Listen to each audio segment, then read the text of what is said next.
Welcome to ICL's The Bottom Line, Fast Fertilizer Facts, where we break down fertilizer practices, products, and cutting-edge agronomy techniques in 10 minutes or less. In each episode, we will deep dive into one topic, one product, or one practice, and end up where it matters most, the bottom line.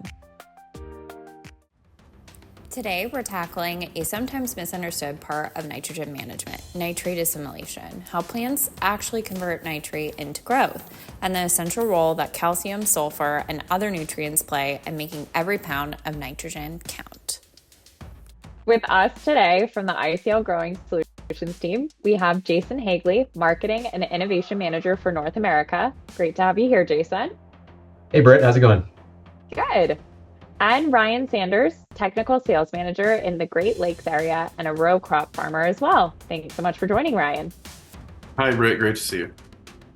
Together, they're helping growers improve nitrogen efficiency and get more yield out of the fertilizer they're already investing in. So let's dive right into it. What makes nitrogen so valuable to the plant, and why is nitrate assimilation the step that really determines yield? That's a great question, Britt. Plants have essential nutrients, and nitrogen is king. It's the number one nutrient that crops require in the greatest amount. And most of the nitrogen that a plant will take up is in the nitrate form. So we need to bring that nitrate into the plant, and then we also need to assimilate that nitrate into a form that the plant can store and use. And that form is often proteins. So we need to convert nitrate to ammonium, and then ultimately to a amino acid and protein.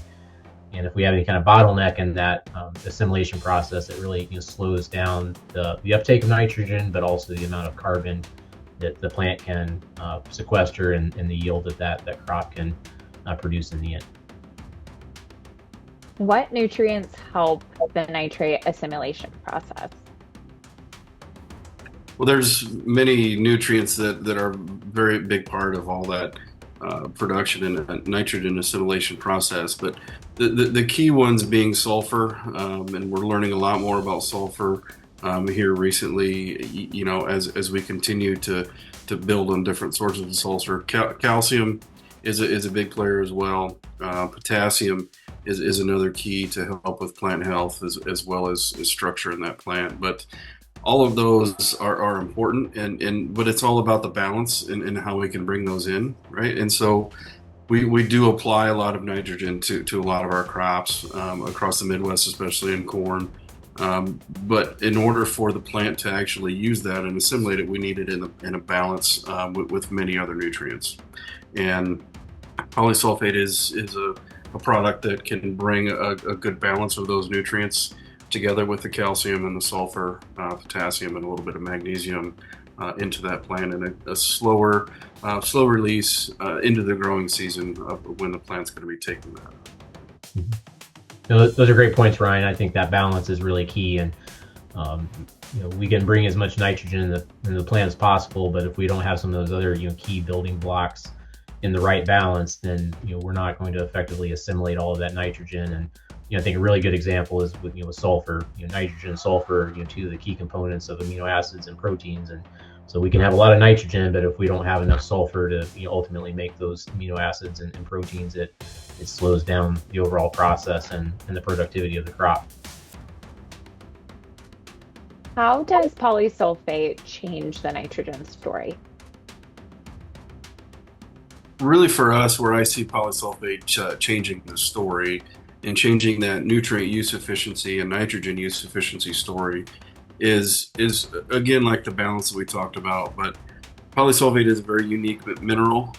We mine this material in the UK, and so we've done a lot of work with it over there in the UK as well, kind of a homegrown material. But we ship it all over the world, and so it's a mineral that we mine. It has in its multi-nutrients with magnesium, calcium, and potassium, all in sulfate form. And so the sulfate form is the key in how we can help change that nitrogen story and creating that balance in the plant. And those are all plant available in a low salt index that's seed safe and also safe on the soil.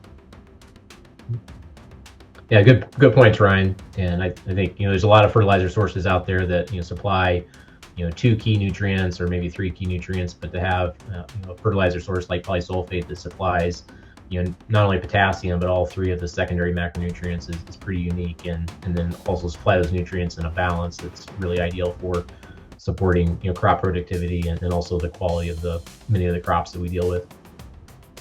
So what are growers seeing in the field with these polysulphate trials?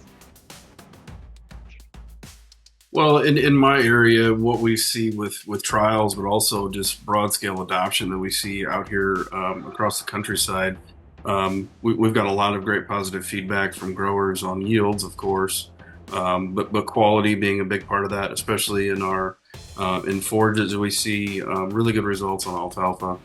That being a legume, of course, it's not something we're going to apply a lot of nitrogen to, but that plant being a legume and making a lot of its own nitrogen uses a lot of that and needs that sulfur in a very high level. We see the same impact on soybeans as well across the Midwest.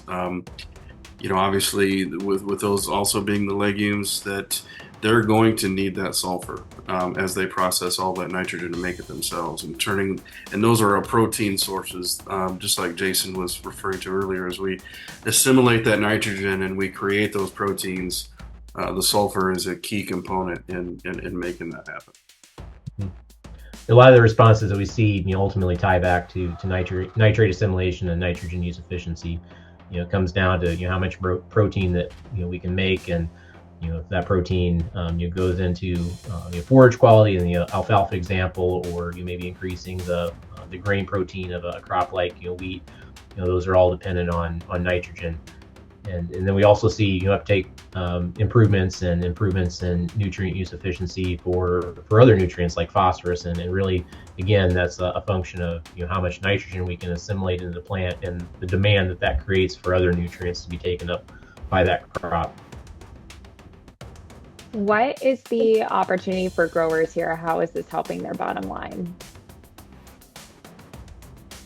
Really, the bottom line for the growers, when we look at what polysulphate brings and nitrate assimilation, it's bringing nutrient use efficiency.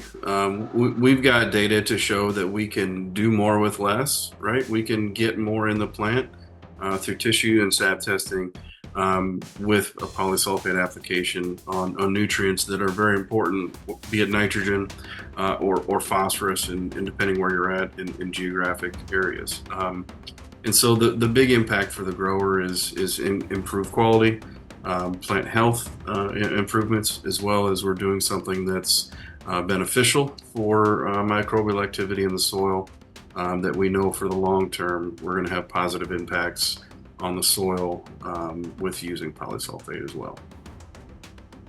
Absolutely. Crop nutrients are essential. They're important for any farming operation, but we also recognize that fertilizers are becoming more and more of a focus and a strain on producers' crop production budgets. And so with polysulphate, we're focused on the bottom line and really how we can improve the efficiency of nitrogen applications, but also all of the nutrients that are part of a farmer's nutrient management plan.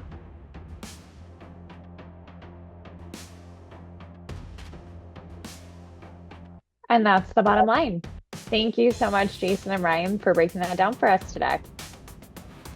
Thank you. Thank you, Britt. Nitrate assimilation drives yield. Polysulphate really shines, delivering balanced multi-nutrients in sulfate form. Calcium, sulfur, and potassium are the unsung heroes, enabling plants to actually use the nitrogen growers are paying for.